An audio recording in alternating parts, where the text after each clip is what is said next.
Hi hello வணக்கம். இன்னைக்கு நம்ம சமையலில் வெண்பொங்கல் சட்னி சூப்பராக இருக்கும். வாங்க செய்யலாம். பொங்கல் சட்னி இது நான் ஃபர்ஸ்ட்லேயே ஒரு கிளாஸ் ரைஸ், நம்ம எந்த கிளாஸில் பச்சை அரிசி தான், ஒரு கிளாஸ் ரைஸ்க்கு அரை கிளாஸ் சிறுபருப்பு போட்டிருக்கேன். நம்ம எந்த கிளாஸில் நம்ம ரைஸ் போடுறோமோ அதே கிளாஸில் ஹாஃப் கிளாஸ் சிறுபருப்பு. அதுலேயே கொஞ்சம் உப்பு போட்டு கொஞ்சம் பெருங்காயம் போட்டு நல்லா ஒரு 3 விசில் விட்டு வேக வச்சுருக்கேன். இப்போ இதுக்கு தாளிச்சிக்கலாம். அவ்வளோதான், சிம்பிளான மெத்தடு பொங்கல். அதுக்கு சட்னி கூட என்னென்ன வேணுன்றது சொல்லிடுறேன். நான் இந்த சட்னி செய்கிறேன்.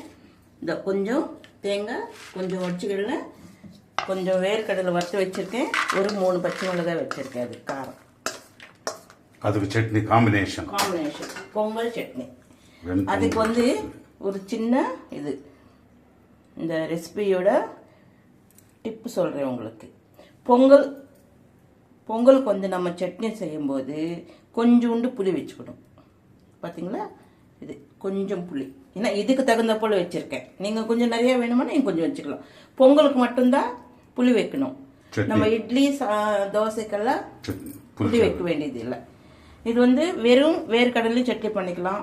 இந்த மாதிரி கொஞ்சம் ஒச்சக்கடலை, கொஞ்சம் வேர்க்கடலை, கொஞ்சம் தேங்காய் போட்டு சட்னி பண்ணால் இது ரொம்ப டேஸ்ட்டாக இருக்கும். நீங்களும் ஒரு வாட்டி இந்த மாதிரி ட்ரை பண்ணி பாருங்க. இந்த டேஸ்ட் எப்படி இருக்குன்றது உங்களுக்கு நல்லா தெரியும்.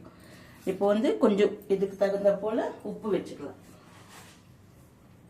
பார்த்தீங்களா, இது உப்பு. இதெல்லாம் போட்டு மிக்சியில் நம்ம நைஸாக அரைச்சிக்கலாம். இது தாளிச்சிக்கலாம், இது அரைச்சிட்டு தாளிச்சிக்கலாம். சட்னிக்கு என்னென்ன வேணும்னு சொல்லிட்டேன். பொங்கலுக்கு மட்டும் கொஞ்சோண்டு புளி வைக்கணும், ஞாபகம் வச்சுக்கோங்க. நீங்கள் ஸ்கிப் பண்ணாமல் பார்த்தீங்கன்னா நான் என்னென்ன வச்சுருக்கேன்னு தெரியும். இது மிக்சியில் போட்டு இப்போ நம்ம அரைச்சிக்கலாம். ஒரே வாட்டி போட்டுடலாம். நான் புளி ஊற வச்ச தண்ணி இது ஊற்றிடலாம். சட்னி ரெடி ஆயிடுச்சு. பார்த்தீங்களா, வீட்டில் கொஞ்சமாக வச்சுக்கடல் இருக்குது, கொஞ்சம் வேர்க்கடல் இருக்குது. ஐயோ இதையும் தனியாக செஞ்சால் பத்தாது அப்படின்ட்டு நீங்கள் கவலைப்பட வேண்டியது இல்லை. எல்லாமே ஒன்றா சேர்த்து கொஞ்சம் புளி வச்சு செஞ்சு பாருங்கள். இது டேஸ்ட்டு நல்லா இருக்கும்.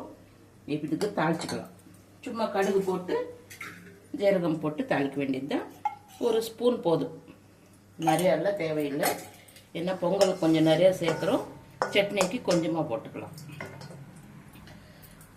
அதுக்கு கடுகு கொஞ்சம்,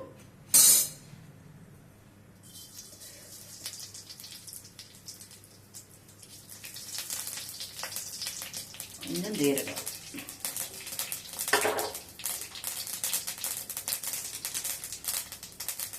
சட்னி தாளிச்சதுக்கப்புறம் பொங்கலுக்கும் தாளிச்சிக்கலாம் அந்த கடாயிலே.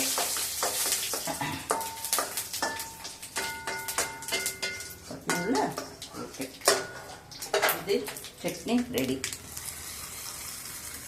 இதே மாதிரி சட்னி பண்ணி பாருங்க, சூப்பராக இருக்கும். கொஞ்சம் புளி வச்சு செஞ்சு பாருங்க.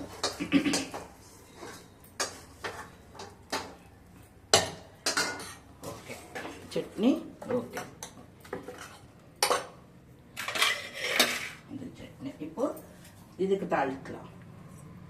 இதை பாருங்க, இதுக்கு ஃபர்ஸ்ட்ல நான் நெய் ஊத்துறேன். கொஞ்சோண்டு நெய், நிறைய நெய் வேணாம், கொஞ்சம் நெய் போட்டிருக்கேன். 2 ஸ்பூன் இருக்குமா? 3 ஸ்பூன் இருக்கும். 3 ஸ்பூன். ஆமாம், பொங்கலுக்கெல்லாம் கொஞ்சம் நெய் போட்டதா கொஞ்சம் நல்லா இருக்கும். இதில் முந்திரி ஃபர்ஸ்ட் கேஷ்யூஸ், முந்திரி போட்டு நல்லா கொஞ்சம் சிகப்பாக வறுத்து முதல்ல அது போட்டுக்கலாம். சிகப்பு வச்சு ஃபர்ஸ்ட். இப்போ நம்ம எண்ணெய் ஊற்றலாம். இது கடல் எண்ணெய் நல்லா இருக்கும். பாருங்க, ஒரு 4 ஸ்பூன் எண்ணெய் இருக்கும். பார்த்துக்கோங்க, ஒரு 4 ஸ்பூன் எண்ணெய். 4 ஸ்பூன் எண்ணெய், ஒரு 3 ஸ்பூன் நெய் போட்டிருக்கேன். அதில் ஃபஸ்ட்டு ஜீடிப்பப்புன்னா கேஷ்யூஸ், கேஷ்யூஸ், முந்திரி, முந்திரி பருப்பு. முந்திரி முதல்ல வறுத்து போட்டுக்கிட்டு அப்புறமா இதில் ஃபஸ்ட்டு நான் பெருங்காயம் போட்டு வேக வச்சுட்டேன். கட்டு பெருங்காயம், அதனால அதில் போட்டு, இல்லை கட்டி பெருங்காயம் இல்லை, நம்ம தூள் பெருங்காயம் இருக்கு இல்லையா டப்பா, இப்போ போட்டுக்கலாம் இந்த எண்ணெயில். இதில் பெருங்காயம் போடலைன்னா தான் நம்ம இஞ்சி சேர்க்கணும். பெருங்காயம் போட்டோம்னா இஞ்சி சேர்க்க வேண்டியது இல்லை. இப்போ பெருங்காயம் நம்ம வீட்டில் இல்லை அப்படின்னு வச்சுக்கோங்களேன், நம்ம இஞ்சி சேர்த்துக்கலாம். அதனால இப்போயும் நான் இதில் பெருங்காயம் போட்டிருக்கேன், இஞ்சி சேர்க்கல. அதுக்கு ஜீரகம், இது வெண்பொங்கல் சொல்லுவாங்க. நம்ம சிலர் வந்து மஞ்சத்தூள் போட்டுக்குவாங்க, நான் போட மாட்டேன், போடலை.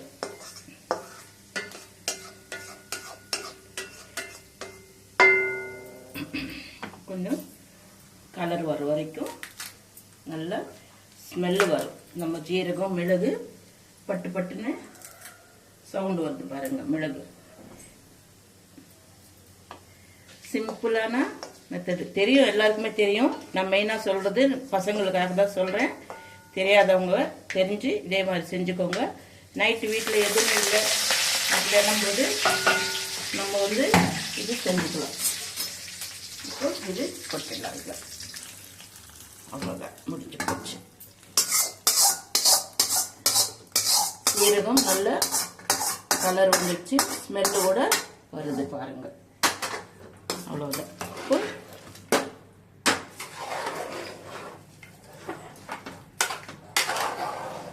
ஒரு 2 நிமிஷம், ஏன்னா இதில் தண்ணி எல்லாமே நான் கரெக்டாக வச்சேன், அதனால வந்து இதில் தண்ணி எல்லாம் ஒன்றும் மிக்ஸ் பண்ண வேண்டியதில்லை.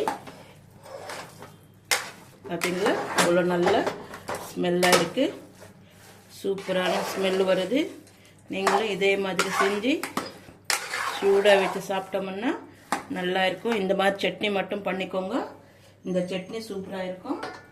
இல்லை உங்களுக்கு சாம்பார் தேவைன்னா நீங்கள் சாம்பார் இருந்தால் கூட வச்சு சாம்பாரும் நல்லா இருக்கும், நல்லா இருக்கும். சட்னி சாம்பார் ரெண்டுமே இருந்தால். இன்னொரு விஷயம் சொல்கிறேன், இன்னும் காரமாக வேணும் நமக்கு அப்படின்னாக்கா வெறும் தனியா பச்சடி பண்ணிக்கலாம். தனியா பச்சடி சூப்பராக இருக்கும். தனியா வச்சு காஞ்சி மிளகாய் வச்சு நல்லா வறுத்துட்டு கொஞ்சம் புளி வச்சு நம்ம மிக்சியில் போட்டு அரைச்சி சாப்பிட்டோம்னா காரமாக வேணும்ன்றது. ஏன்னா சிலருக்கு வந்து தேங்காய் சாப்பிட்டா உடம்புக்கு ஒத்துக்காது அப்படின்வாங்கல்ல, அவங்களுக்காக. இதுதான் வெண்பொங்கல். பொங்கல் சட்னி. பொங்கல் சட்னி இதுதான். இதுக்கு மேலே எண்ணெய்லாம் தேவையில்லை, இந்த எண்ணெயே போதும். பார்த்தீங்களா எப்படி இருக்குன்றது உங்களுக்கு பார்த்தாலே நல்லா தெரியும். இதே மாதிரி நீங்களும் செஞ்சு சாப்பிட்டுட்டு கமெண்ட் பண்ணுங்கள், லைக் பண்ணுங்கள், ஷேர் பண்ணுங்கள். சட்னி மட்டும் இதே மாதிரி சட்னி நீங்களும் செஞ்சு சாப்பிடுங்க, சூப்பராக இருக்கும். இதுதான் பொங்கல் சட்னி. இன்றைக்கி எங்கள் வீட்டில் நைட்டுக்கு டிஃபன். பார்த்துட்டு like, comment, share and subscribe. Okay.